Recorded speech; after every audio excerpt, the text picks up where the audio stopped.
Hi, everyone. Welcome once again. Welcome to today's webinar that we have titled AI Data Centers in Your Backyard, and we'll be exploring who is at risk. Thank you for being here today, and thank you for spending your morning and afternoon with us. My name is Catalina Gonzalez. I'm a senior policy analyst at the Center for Progressive Reform, and I help lead our climate justice program.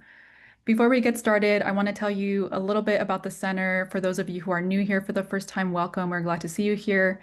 The Center for Progressive Reform is a national advocacy and research organization. We work to harness the power of law and public policy to create a responsive government, a healthy environment, and a just society. We work together with our national network of member scholars who are prominent law professors in environment, natural resources, climate, energy, and administrative law. We also have a small staff who have expertise in policy and governance. And of course, we also work together with partners and allies in states across the country at the intersection of administrative law, climate justice governance, and environmental protections. Our panel today features three of our very own analysts and a longtime member scholar, and features one of our incredible allies from Louisiana. The center envisions a government that uses the full force of its power to curb the climate crisis and ensure a sustainable environment, economic justice, healthy workplaces, and communities for all. We believe that our federal and state and local government institutions are a necessary and essential part to responding to the climate crisis. And we believe they can be strengthened and transformed to be more fair, inclusive, and responsive to the needs of everyday working class Americans, to ensure that our society is equitable and that we do not repeat the injustices of the past. Again, want to welcome everyone. Thank you for being here with us today. We'll dig into this topic about the impacts of AI data centers in our communities. Again, my name is Catalina Gonzalez, and I'm a senior policy analyst here at the center. Before I introduce you to our incredible lineup of speakers we have for you today, who I have the honor and pleasure of working with in our climate justice program, I'd like to give you just a few quick pieces of context and background about why our team thought it was important to share this information and have this conversation with you today about AI data centers. This is a new issue for us as well, and we are still learning a lot about in this area. However, it's clear to us that the issue of data centers and the potential risks they pose to communities where they are being built clearly illustrate how our governing institutions, the climate, and protections for communities are interconnected in ways that are important for us to consider. These underlying intersections between our democratic institutions, climate, public safety are particularly critical to understand as we face unprecedented attacks on science and outsized influence from technology corporations and pressure from these and other private interests to increasingly privatize public goods, services, and programs within the federal government, while a lot of these negative impacts are externalized to communities, especially as the Trump administration works to advance the implementation of its energy dominance agenda, which aims to advance fossil fuel industry, oil, gas, coal, and disadvantage its competitors, solar and wind, which are cheaper and now faster to build. Another important recent development to keep in mind is that besides being the biggest cuts to social safety net in our lifetime, the recent One Big Beautiful Bill Act passed by Congress and signed by President Trump on July 4th also effectively repeals clean energy tax credits approved by Congress under the Inflation Reduction Act and attempts to stop the development of renewable energy in the US. This law impacts not only manufacturers of renewable energy technologies and individual taxpayers who now have limited time to take advantage of these tax credits, but also impacts developers of technologies like artificial intelligence.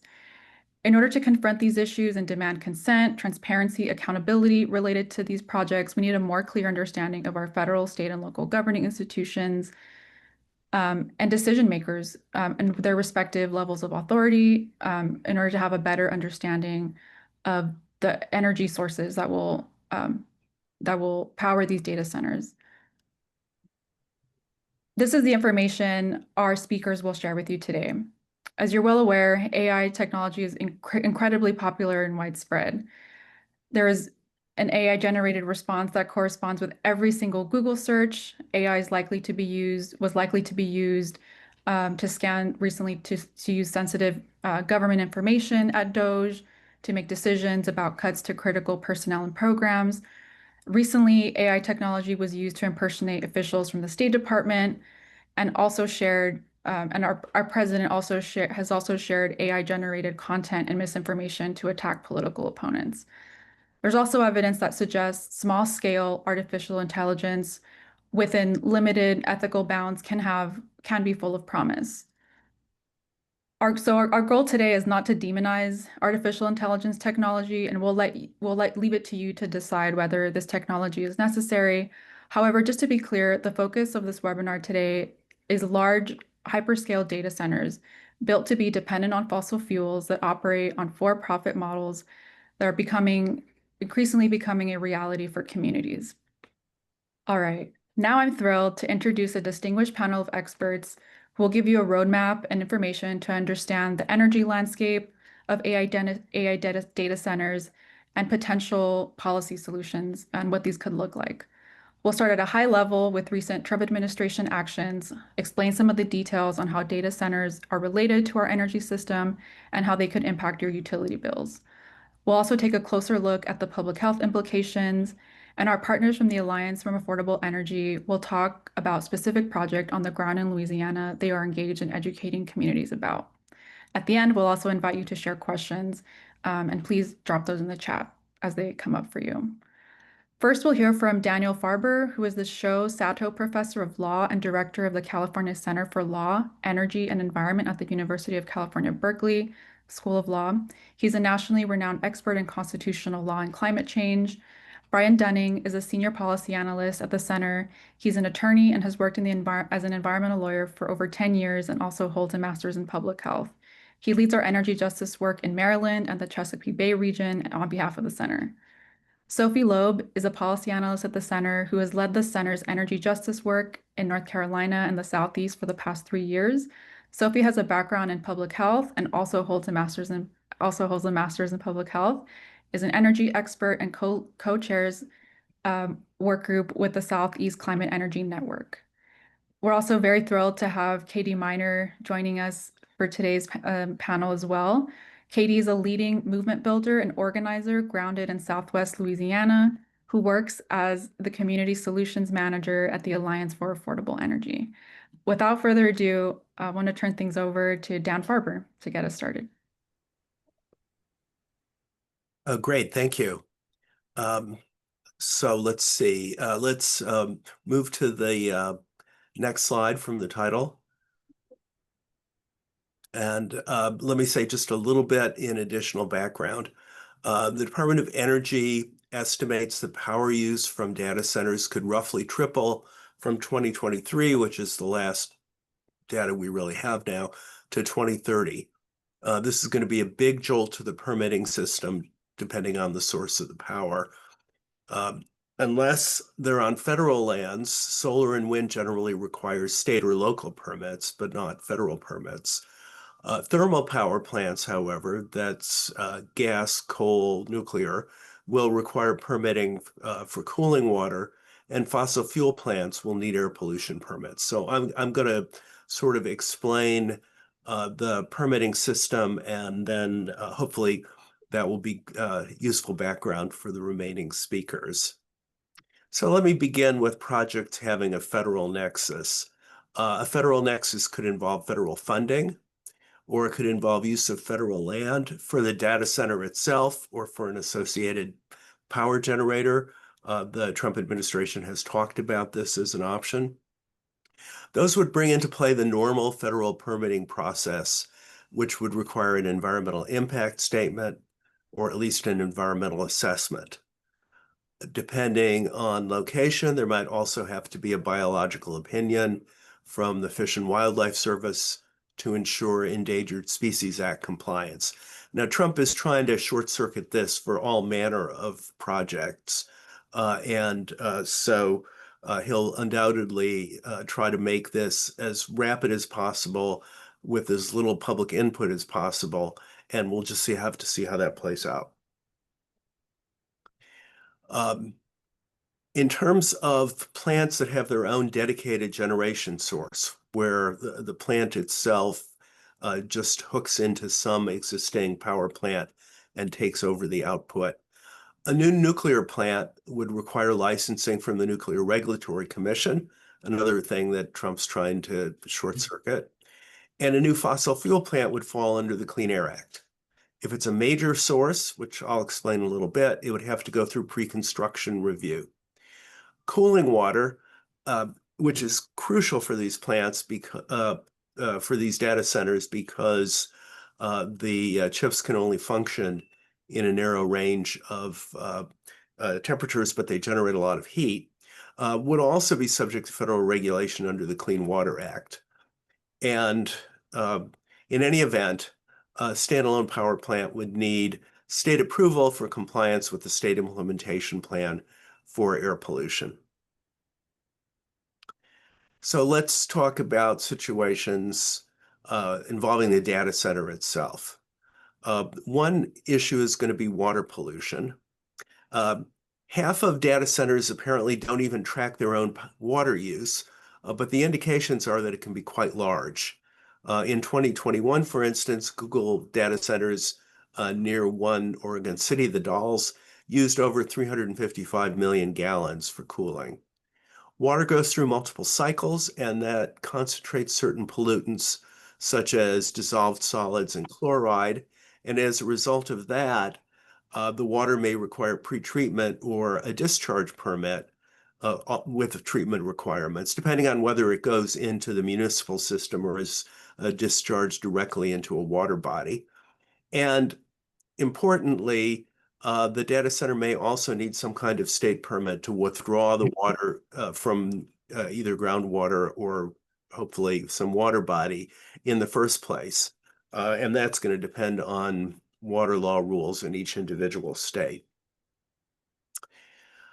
Air pollution is another issue.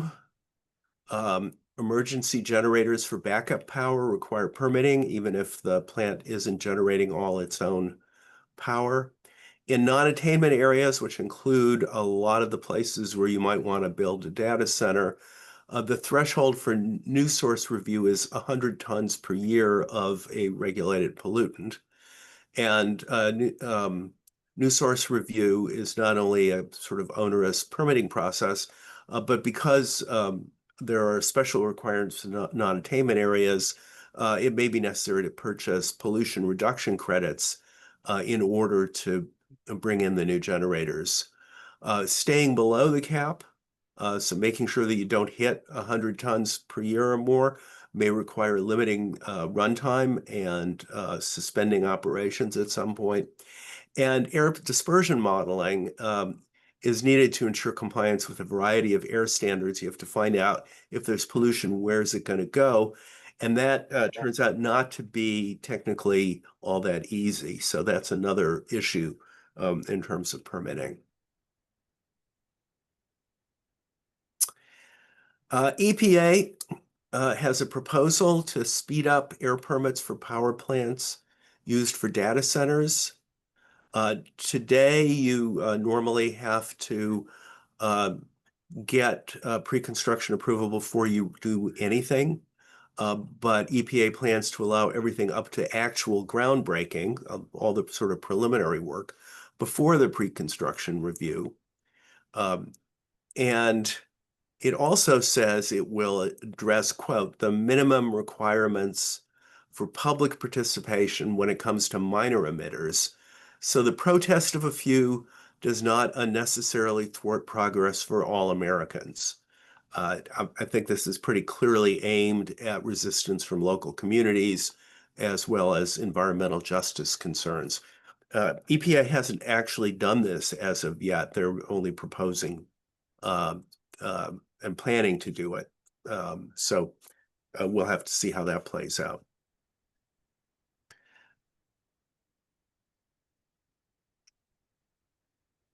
So there's already been interesting, let's say, dispute in Memphis involving Elon Musk, a tech guy you might have heard of.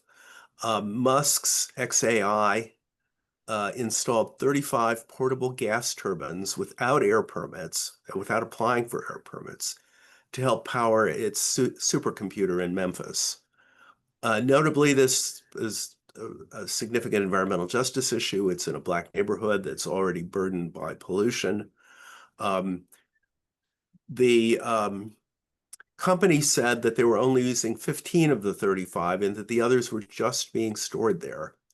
But an enterprising group got thermal images that showed more than 15 were used, significantly more than 15, and the NAACP threatened to sue. That prompted XAI to apply for a permit. As it appears that the municipality is very eager to have this data center, I suppose, for economic reasons. And the local air authority then issued a permit to run 15 generators until 2027. The total emissions are set for each pollutant somewhere below 100 tons per year, which is the threshold for pre-construction review. In some cases, it's fairly well below. In other cases, it's getting closer to the threshold, and none of them are as blatant as like 99 tons per year. But they could become problematic depending on how many generators they end up having to run and how often. Of course, you might not find out for another year, at which case, in which case, it may or may not be timely to do something about the issue. Okay, I think I'm almost exactly on schedule. I might even get done 30 seconds early. So the conclusion is that especially given Trump's energy policy, much of the power for new plants could come from fossil fuels, even though it might well be more economic for the plants to use renewables. Trump is going to do his best to sidestep environmental requirements and minimize public input uh, because that's only an annoyance, I guess, from their point of view. Um, Cooling water will require permitting both for withdrawal and at the discharge end. And finally, facilities using federal lands or funds will go through NEPA review, et cetera. So this stuff is all very complicated and technical. And I think many people in the environmental field probably don't know much about all the details of the permitting process, but it's now likely to become a real battleground as there's this big build out effort to try to power AI. So with that, let me turn it over to Brian. Thank you. Thank you. Sarah, if you want to go ahead just to the next slide, we'll get started. All right, so in recent years, the United States has been seeing a spike in the increase of electric load growth, which is to say increasing demand for electricity across the US grid. As we're talking about this, it's important to keep in mind there's a variety of factors which are driving this. This includes general economic and population expansion, as well as electrification initiatives. When we're talking about an increased demand, it's important to keep in mind it represents competition for electricity resources that are on the grid. Ultimately, this is a balancing of opportunity costs for what we invest in. So do we as a society prioritize things like beneficial electrification in homes, businesses, and vehicles, reducing costs to ratepayers, greenhouse gas emissions, and environmental pollutants? Do we invest in data centers? Next slide, please. So residential growth, as you can see, has actually remained pretty flat and is going to be pretty flat going forward. Again, in part thanks to that energy efficiency reducing demand increase. What we're left with overwhelmingly is that total system demand is really attributable to data center build out. As of 2023, data centers built across the United States pulled about 176 terawatt hours of electricity from the grid. This is a lot. It's about 4.4% of total electric consumption. This is up from about 1.9% in 2016, and the projections are not great, ranging somewhere between 6.7 and 12% of total US electric consumption by data centers by 2028. It should be noted that these are national numbers. So areas that have high penetration of data centers may already see in-state consumption values higher than 5%. Virginia, in particular, which currently houses about 13% of total global center data operational capacity, already sees about 25% of its in-state consumption going to data centers. Projected load increase is also a regional factor. So using Virginia again as an example, and I'll note that based on the amount of data centers in Virginia and projected in Virginia, and the fact that I am a Virginian. You're going to hear a little more about Virginia than you might want to. I'm sorry. But we could see it in the state doubling over the next decade because of data center build out. This is a concern not only for states with high data center demand, but their neighbors as well, who draw from the same electric grid. And this gets to the opportunity question of what states want to see investment from the electric sector in. As a brief aside on opportunity costs, it's also briefly worth noting that there's a separate but related driver of economic demand, electric demand in the United States, which is the growth of cryptocurrency mining. It's difficult to evaluate the total electric demand from crypto. However, the U.S. Energy Information Agency puts that at a substantial number, being somewhere between 0.6 and 2.3 of total U.S. consumption. These facilities are heavily focused in the Southeast and in Texas. So what is driving this increase in demand from data centers? And this falls into roughly two buckets. Next slide, please. Broadly, this slide is just sort of the classification of types of data centers. Historically, since the 90s, we saw a trend towards internal facilities. In the 2000s and the 2010s, we saw this more moving towards the co-located model, which saw during the advent of cloud computing for computing and storage. I would note during this period, there was substantial build out of data centers in the US, but these facilities tended to be more energy efficient than the internal facilities, and you saw less total electric demand. More recently, what we've been seeing is the expansion of the hyperscale facility. These are functionally similar to co-location facilities, but they operate on much higher scale. They're generally 3 times the size. They also tend to be owned by a single entity. So what we're seeing is just larger facilities being put out there, which just draw more power. Importantly, too, we are seeing at the same time the second bucket, which is that what is being housed in these facilities is much more energy intense, namely AI, especially generative AI. AI and computing is not necessarily a new concept. It's been around since the 40s and 50s conceptually, and since the 1980s, we've seen a rise in machine learning models, which are basically just algorithms that allow a computer to make predictions about data sets using mathematical processes for the most part. What has been driving this recent spike is that machine learning has been advanced to use what are known as artificial neural networks as a part of what is known as deep learning, which adds multiple, often hundreds or more processes to this, which increases the complexity of the model's processing. Although this does result in better outcomes, or greater outcomes at least, it drives additional energy for computation. And the upshot is that out of this deep learning, we have now found ourselves with generative AI, which can generate text, image, or even video responses based on a user's input to the system. In addition to increasing complexity, which drives greater energy demand, you're also seeing the processing power being driven by graphical processing units, which allow for acceleration of the AI model. This is great for AI development. However, GPUs pull a lot of power. So you're seeing both increase of intensive energy hardware and intensive processes being put into these larger facilities. So what's the upshot? As is the case with crypto, it's difficult to track energy intensity of any given AI model. They tend to be closed. Information is not publicly accessible. But as a general rule, keep in mind that generative AI especially is evolving towards greater complexity and thus greater electric demand. To put some context in this, ChatGPT uses about 10 times more electricity per search than a standard Google query. That's just to say a regular Google, not like Google AI. It's estimated that as of current ChatGPT searches alone, and again, it's only one of many, many AIs that are out there, pulls about 500 megawatt hours a day, which is equivalent to the daily use of about 180,000 US households. Although the trend in the projections for load growth from data centers and AIs housed in them is increasing, there's multiple factors that can upset this. For one, streamline algorithms that use less computation to produce competitive results. That was, for instance, the DeepSeek AI model when that came out, could result in less energy intensity from these facilities. Additionally, as was the case of the 1990s dot-com bubble, it's entirely possible that the AI tech bubble bursts. And if that happens, it's quite possible to see a number of these facilities shutter.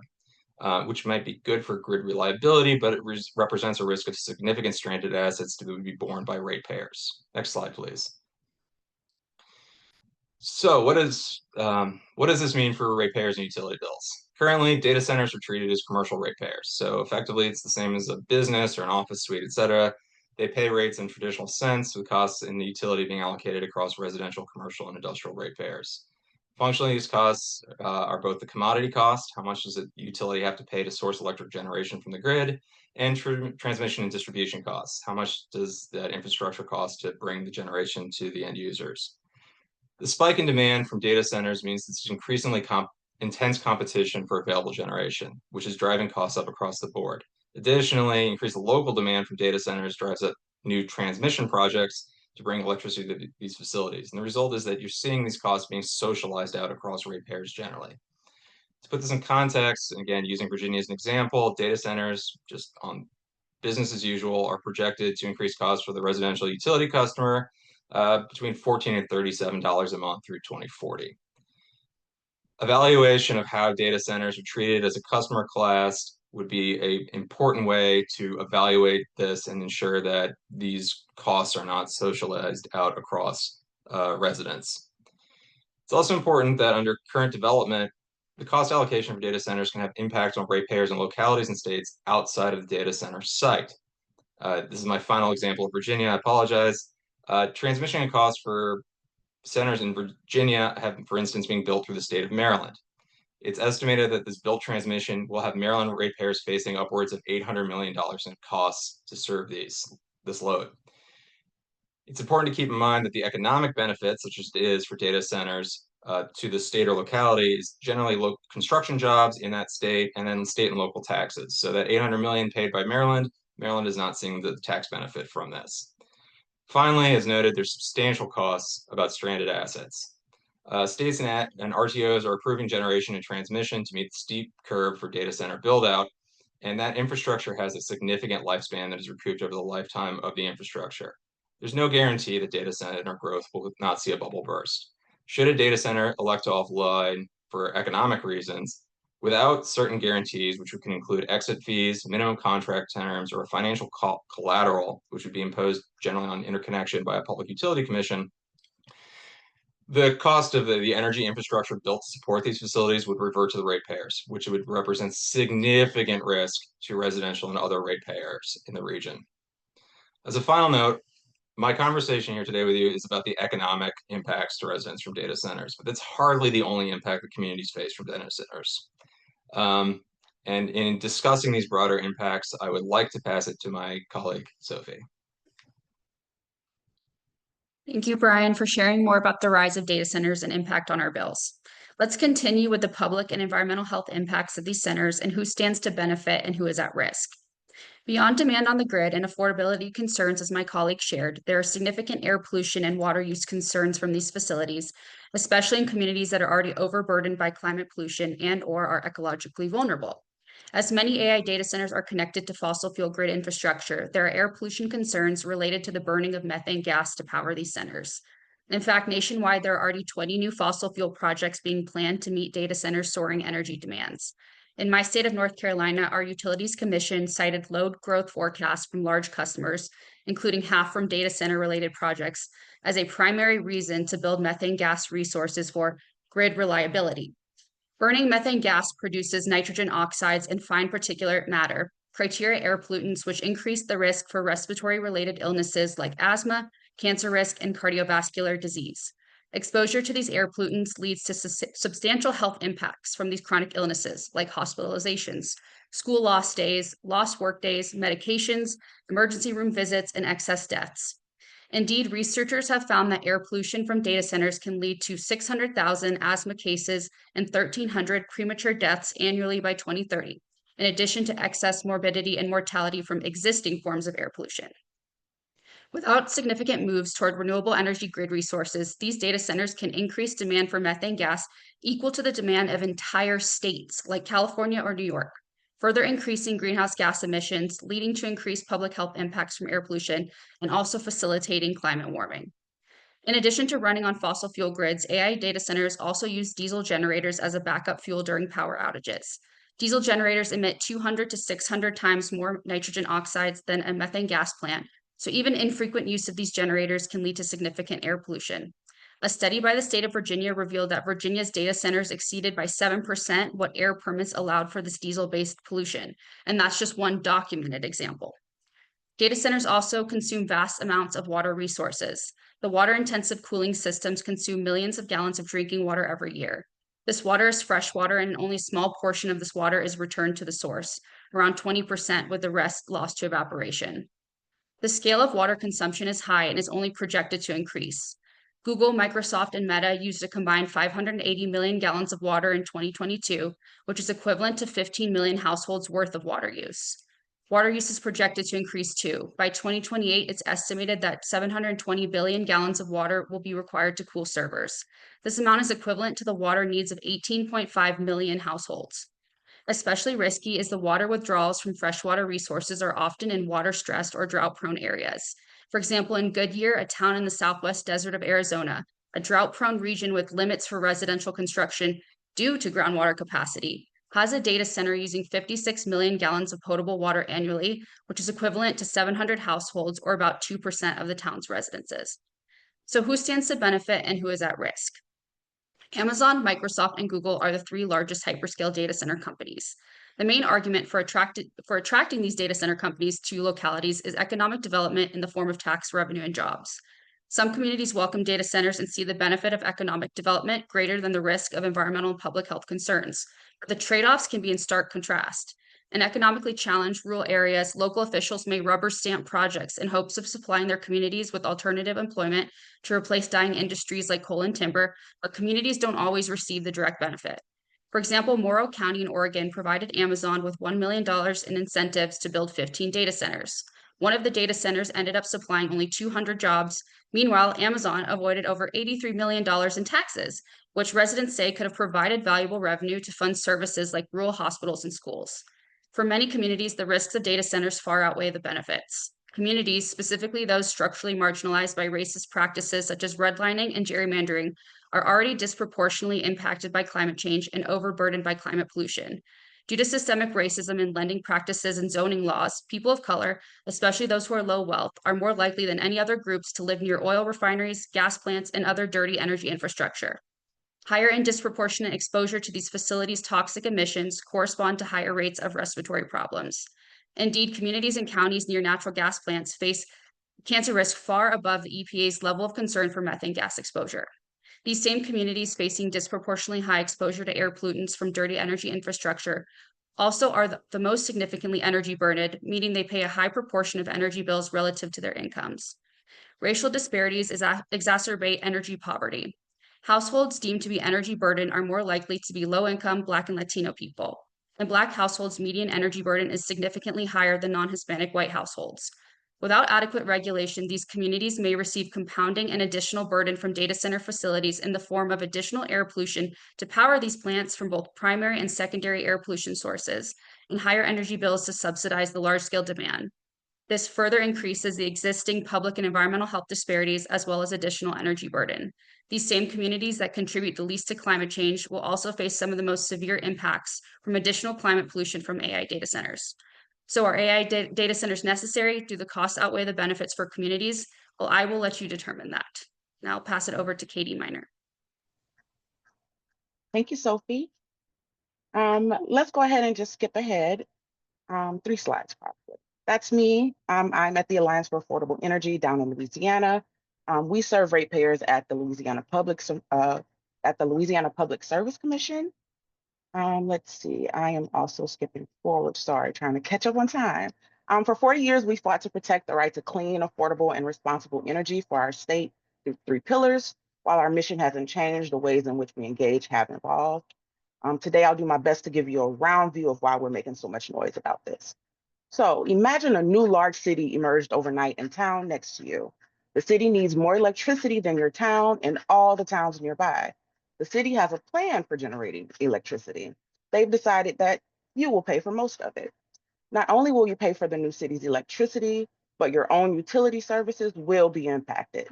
Before you know it, your lights start flickering, the water in your faucet runs brown and faint, and the air inside your home fills with dust particles. You're both angry and baffled. City officials shrug and declare it's an unfortunate byproduct of strengthening our economy. This city isn't even for people, though. is for computers. That's essentially what's happening in Richland Parish. In this scenario, one customer is demanding an unprecedented amount of investment from the state and from ratepayers. And so we're asking for straightforward engagement and accountability, not just inside regulatory offices, but also in the community and spaces they will occupy. Next slide, please. In December 2024, Meta publicly announced a plan to build a massive data center in Richland Parish in North Louisiana, about 30 miles from the closest metro. We learned that this area, like many around the country, was attractive to their subsidiary because of their EOAs, ease of access, and ease of administration. Then, just last week, we learned from Zuckerberg that he has chosen to call this Project Hyperion after one of the 12 Titans, and it will serve as the future home to over 5 gigawatts of computing. To be clear, Hyperion means the god above. He even included a map that showed its footprint would cover Manhattan. This campus would house over 11 buildings at over 4 million square feet, costing about $10 billion to build. Next slide, please. Now, to power this data center, Entergy Louisiana, an investor-owned utility, has applied for permission from the Louisiana Public Service Commission to build 3 brand new gas-fired power plants at a cost of $3.2 billion. Now, typically, when a utility needs to produce more electricity to meet demand, they're legally required to conduct an RFP. Now, the purpose of this RFP is to require the utility to look at the market and see what's the best cost resource to serve all the customers. Now, for this project, Entergy did not follow the request for proposals policy. Now, here in Louisiana, nearly 73% of our power already comes from gas. And as the country's 8th highest emitter, 3 new gas plants to serve this hyperscaler is a 25% increase in Entergy's power generation. Next slide, please. From this facility, they say we can expect 500 permanent jobs and about maybe 5,000 temporary construction jobs, about 1,500 megawatts of renewable energy, and a pinky promise to contribute a capped amount towards making a power station in South Louisiana carbon capture ready. Now, we see a few problems with these promises. The national trend has been when there's one, there's some. This hyperscaler opens the door for the proliferation of these across the state, which already has historically lax regulation. Now, while the governor has touted hundreds of jobs, the reality is most will be temporary construction work. Data centers don't need many employees to run. Where's the plan to ensure locals get trained and hired for these roles? Now, Entergy didn't open the project to competition and didn't consider alternatives like wind, solar, and storage. So we don't know if this is the most affordable way to power the center.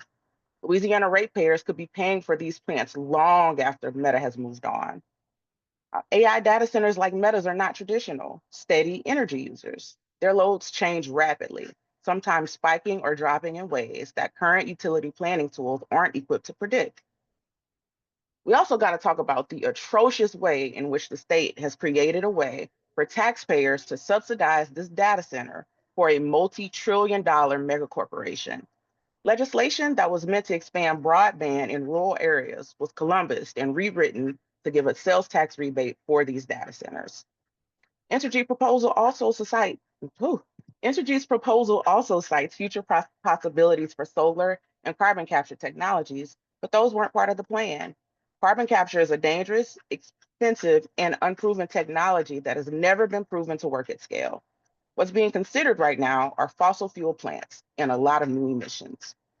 Recently at the Alliance, we've also been engaged in water work. So we know that hyperscalers around the country use as much as 2 million gallons of water per day. How will other water users and ratepayers be impacted by such extreme water demands? How will the ecology of the site be affected by the construction, the operation, and the full life cycle of water usage at the site? And last but certainly not least, a January 2025 article outlined what many of us assume, that to win this project, the state had to rewrite laws and negotiate tax incentives at a breakneck pace. Next slide, please.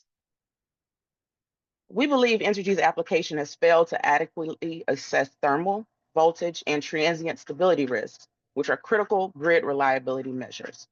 Our expert warned in their testimony that sudden surges could have serious impact on the wider grid, not just the data center site, but across Louisiana and even neighboring states. Virginia narrowly avoided a mass blackout event just last year when 60 data centers suddenly went offline. We believe that at least residents might expect light flickering, but at most, the Grand Gulf Nuclear Station, just 60 miles down the road, is in close proximity to potential harms. Next slide, please. So, KD, how are y'all fighting? How are we fighting? So in February, the Alliance, along with the Union of Concerned Scientists, we filed a motion to defend Louisiana ratepayers against Entergy's attempt to circumvent commission policy. We simply asked the Public Service Commission to deny the request to skip the RFP process. We said that the commission has a thoughtfully and curated policy that prevents ratepayers from shouldering unfair burdens. It was denied. So then in March, we went back and filed a new motion with the Union of Concerned Scientists to bring transparency to Meta's fossil fuel powered data center. We said, look, we could at least require Meta or Laidley or whichever subsidiary they choose to be a party in this docket so that they could share critical information with stakeholders, such as anticipated energy demands from the data center, justification for the expedited timeline, and how many local jobs it will create. Formally including Meta in this application would also strengthen legal avenues for holding these companies accountable to ratepayers. If Meta and Laidley are not made parties to the application, our motion demanded that that application be dismissed. It was once again denied. So we followed up with expert testimony that painted a much different picture than the rose-colored glass we were being sold. It told of voltage impacts to neighboring homes and businesses that could cause permanent electrical damage, and residents across Louisiana footing the bill and holding all the risk on the back end of this contract. Next slide, please. So what's the cost of our AI use here in Louisiana? Well, we'll be paying for 3 combined cycle combustion turbines at 2,200 megawatts, 2 of those in Richland Parish and 1 in the river parishes. We'll be paying for 2 Entergy-owned substations, 6 customer-owned substations, over 100 miles of 500 kilovolt transmission lines, 8 new 230 kilovolt transmission lines, and Entergy gave no indication during their last planning process that any of this was in development. Next slide, please. So what are we fighting for? We're fighting for the data center paying 100% of interconnection costs, no subsidies for ratepayers for generation supply, clear criteria for load shifting and reliability impacts, security deposits for failure to perform. We're asking them to consider a microgrid approach to support energy needs and transparency on contract provisions that reflect rates, discounts, reliability commitments, and costs to ratepayers. Next slide, please. Quickly, how can I impact this? What do I have? What role do I have in this? We're simply asking you to reflect the necessity of usage. Do you need to use the tool? We're asking folks to advocate and vote for pro-renewable energy regulation and legislation, support grid enhancing technologies. And you can personally add -AI after your Google searches to cease AI search engines on Google. Next slide, please. And lastly, we're encouraging folks to plug into community. Much of this work happens when we talk to each other. We're fighting for achievable wins, and we're asking folks to develop principles for equitable AI use. Thank you. And now I'll pass back to Sophie. Next slide, please. Thank you so much, Katie. I'll now share some additional protections available to communities. Many communities are understandably concerned about water, noise, and energy use and pollution, health impacts, high bills, strain on the grid, housing and land cost externalities, and more from data centers. So what can they do?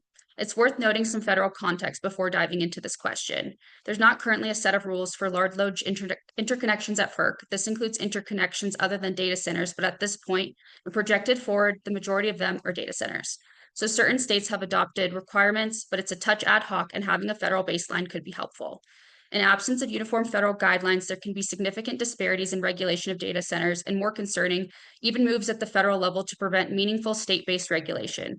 On the anti-regulation side, there was a provision for a 10-year moratorium on state-level AI regulation included in one draft of the recent budget bill, though it did not end up in the final bill. The National Conference of State Legislatures, a nonpartisan group representing state lawmakers, even sent a letter opposing this provision, and in their letter stated that local legislatures empower communities to weigh in on data center sightings, protect ratepayers from increasing utility costs, preserve local water resources, and maintain grid stability.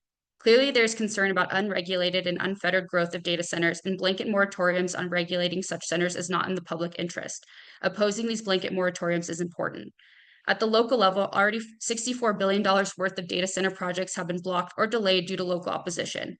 Opposition has taken the form of local residents pressuring local planning and zoning commissions, a more grassroots approach, as well as formal organizations like Sierra Club that can bring lobbying power, campaigns, and lawsuit challenges. Communities can join in these efforts.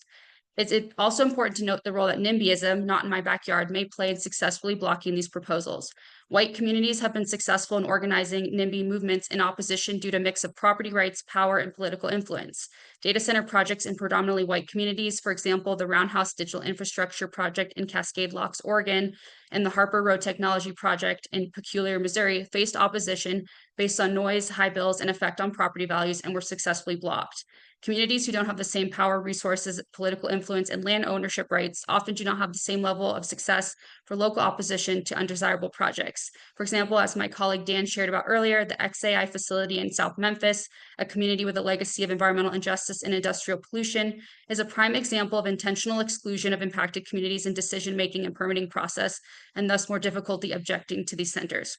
While the community is fighting back to oppose the air permit and not all hope is lost, this facility is an example of environmental injustice and the different shape local opposition takes depending on whose community is impacted. I just wanted to name that. Communities can also advocate for better protections, regulation, and some benefits for data centers by advocating and lobbying their state elected officials. Many states have introduced legislation to limit AI data center development, or at the very least mitigate some of the harm to residents. Categories of regulation include local resource conservation, economic justice, energy efficiency, grid reliability, bill affordability, environmental impact, and more. For example, a New York bill requires data centers to run on 100% renewables by 2040 and to develop a low-income customer program for residents living near them. Senate Bill 34 in Georgia attempted to prevent Georgia Power from increasing customer rates based on data centers. Oregon recently passed the Power Act to ensure residential customers are not subsidizing the cost of electricity for data center owners. And North Carolina recently introduced a bill which prohibits passing data center related energy costs onto ratepayers. There are other example bills, and I'm happy to pass those along as resources communities can use to encourage their own state legislatures to advocate for better public, environmental health, and economic protections. Regulators at utility commissions in some states have the authority to work with communities to include protections, but then again, they can also be adversaries. Utility commissions set rates and are intended to protect ratepayers. In Georgia, the Public Service Commission approved rules allowing Georgia Power to require additional terms and conditions for new customers with more than 100 megawatts of load, including data centers, to protect existing customers. Communities can pressure their regulators in their state to uphold these protections. Whether it's through state legislation, grassroots organizing, national coordinated campaigns, and litigation, or pressuring regulators, local communities can use an above all strategy to defend against the worst harms of data centers. We'll go on to our next slide, and I apologize, we only have a short bit of time to go through the Q&A. I will do my best to follow up with folks whose questions don't get answered. So we'll go ahead and jump right into the Q&A. Let's see. Catherine Corky asked, are these facilities prioritized above residential demand in the ISOs?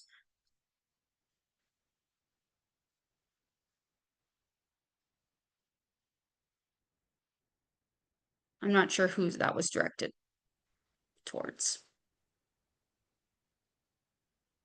Can you say that one again? Are these facilities prioritized above residential demand in the ISOs? I do not believe so, no. There are questions, though, in terms of you can deny these things if there is insufficient transmission to get there, which would be an ISO question in terms of how they evaluate. All right, thank you, Brian. How does the state of data center development and projections for the US compare to other parts of the world? Is anywhere else doing any better?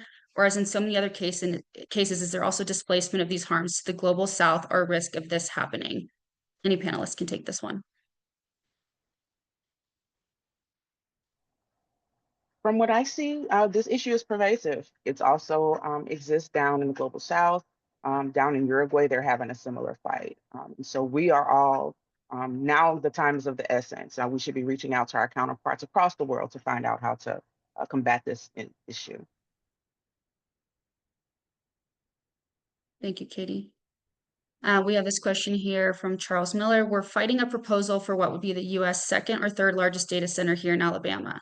Our state regulatory framework, both for water and electric generation, don't offer state officials much opportunity to slow these projects, and there's no federal nexus in this instance, leaving us with local government as the only place to stop this project. What arguments work to convince local and state elected officials to vote against rezoning or other policy changes that facilitate hyperscale data center construction?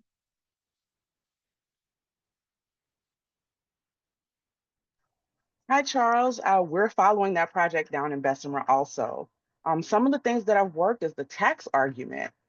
You know, saving these folks so many dollars in taxes. We're talking multi-trillion-dollar corporations, saving them the taxes on the front end, taking the money away from the development of our schools and our roads and our utilities that we actually need as people every day has moved the needle for us here in Louisiana.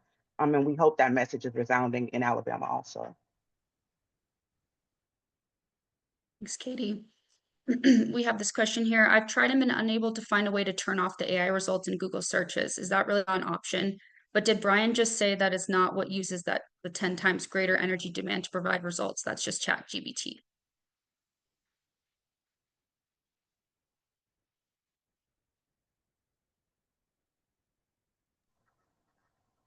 In one of my slides I included, if you include dash AI or minus AI after your Google search, it would stop it from running it through AI. And I'll post that in the chat too. Yeah. Thanks, Katie. And to be clear, the 10x is ChatGPT. As mentioned, it's difficult to apportion how much additional each AI system uses over, say, like a regular Google search.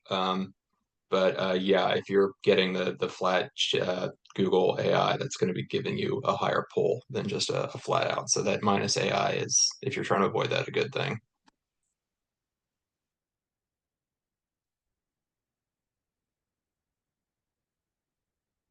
Yes, thanks for that. We have this question here. In addition to data centers' impact on air pollution, water consumption, and noise, there's also impact on housing, increasing housing prices leading to gentrification, and increased support for surveillance and police military. What studies do you know of that bring all of these to the fold?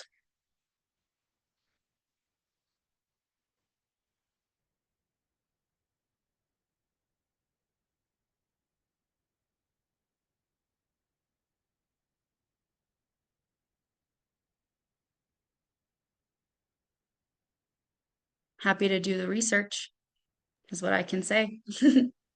Yeah, like many of us have shared, like this is kind of new for a lot of folks. And so as we learn more, we're willing to share more. But I'm not familiar with single reporting that combines all those factors, but I'd be really interested in seeing it. Thanks for the question. Okay, I think we're almost to the end of our questions here. Someone says they'd be interested in working with others on nationally coordinated campaigns.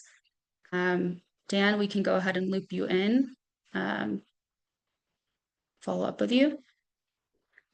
Oh, wonderful. Folks are coordinating in the chat. Excellent. All right. Is anyone tracking all of the data center developments? We just got another question here.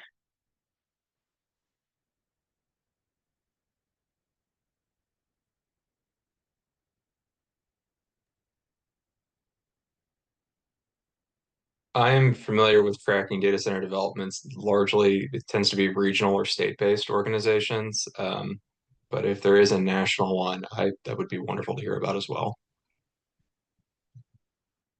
Yeah, I'm happy to pass along the resources that I used.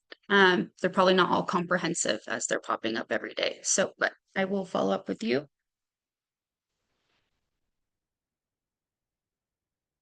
All right. Do folks, yeah, folks are getting each other's emails. That's wonderful.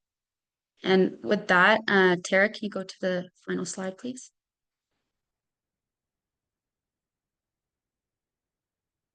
Thank you so much, everyone, for coming out today. Thank you to our speakers and our participants. As I mentioned before, anyone's question who didn't get answered live, I will follow up with you, as well as the resources that we identified today. If there's anything else you need, all of our emails are here. Feel free to reach out to any one of us for further follow-up. And I hope you all have a great rest of your day. Thank you all for being here.